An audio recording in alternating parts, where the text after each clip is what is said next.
कजरा न गजरा कुछ भी न छोड़ा। दोस्तों, आप लोग क्या कर रहे हैं और किस तरह से आप लोग अपनी होली को सेलिब्रेट कर रहे हैं?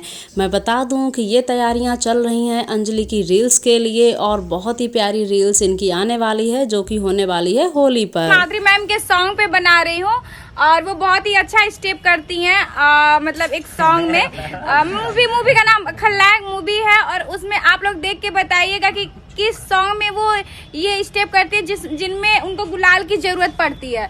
तो आप लोग बताइए। नैनों से ये नैन मिला के होली। और इसी के साथ में आप लोग बताएंगे कि ये कौन सा सॉन्ग है जिस पर अंजलि डांस करने वाली हैं। आज मनाना सजन हमें ऐसे रंग लगा। दोस्तों, जल्दी से जाइए अपने कमेंट बॉक्स में और कमेंट करके बता दीजिए कि ये कौन सा सॉन्ग है। Thank you so much.